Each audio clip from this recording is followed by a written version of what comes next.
నమస్తే, మా ఏం పేరు? షేక్ మస్తాన్ వలి. షేక్ మస్తాన్ వలి గారు, పట్టా అందిందండి మీకు కూడా?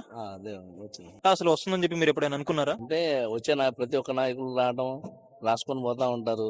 అట్లాగే ఇది కూడా అదే అనుకున్నాం. ఇంత తొందరగా వచ్చిందని ఊహించలేదు. గతంలో మీరు ఏ రాజకీయ నాయకుల దగ్గరికైనా వెళ్ళి మా పట్టా కావాలి, మా పట్టా ఇస్తారని చెప్పి అడిగిన సందర్భాలు ఉన్నాయా? ప్రతి నాయకులు ఏడకొచ్చినప్పుడు హామీ ఇచ్చేదే అయ్యి. ఎలక్షన్లప్పుడు వచ్చి హామీ ఇస్తారు. ఈసారి మేము గెలవంగానే పట్టా ఇచ్చేస్తాం మీకు పక్కాగా అని. గత 2 సార్లు ఆర్కే గారు అట్లాగే చేశారు. అంతకు ముందు వచ్చే నాయకులు కూడా అట్లాగే చేశారు. కానీ ఇంత తొందరగా ఇద్దని మేము కూడా అట్లాగే అనుకున్నాం, కానీ ఇంత తొందరగా వచ్చిద్దని అనుకోలేదు. లోకేష్ గారు రాదనుకున్నారా, లేకపోతే వచ్చినా లేట్ వచ్చింది అనుకున్నారా? అంటే మాట ఇచ్చారు కాబట్టి వచ్చిద్దని ఖచ్చితంగా అనుకున్నాం. ఇస్తాడని నమ్మకం ఉంది, కాదు ఇంత తొందరగా ఇస్తాడని అనుకోలేదు. అందులో భాగంగా మళ్ళీ కార్యక్రమాలు పెట్టేసి ఇలా ఇవ్వడం అంటే గతంలో మీరు చూసారు వైఎస్ఆర్సీపీ హయాంలో కావచ్చు, ఏ హయాంలో అయినా ఇళ్ల పట్టాలు ఇచ్చినప్పుడు ఒక నాయకులు వెళ్ళేసి 10 20 పంచి పెట్టేసి వెళ్ళిపోయేవారు. కానీ ఈయన ప్రతి ఒక్కరికి కూడా నేను చీర పెట్టి మరీ ఇస్తాను, వాళ్ళతో పలకరిస్తానని చెప్పి అన్నారు కదా. ఆ విధంగా కార్యక్రమం తీసుకెళ్ళడం ఎలా అనిపించింది? అంటే మా కుటుంబ సభ్యులు కదా, ఆయన కుటుంబ సభ్యులు కదా, మేము కుటుంబం అయిపోయింది, కుటుంబం సభ్యులు కదా. అందువల్ల ఆయన మా కుటుంబంలో నేనే పట్టించుకోకపోతే ఎట్లా అన్న అంత ఇదిగా పట్టించుకున్నాడు.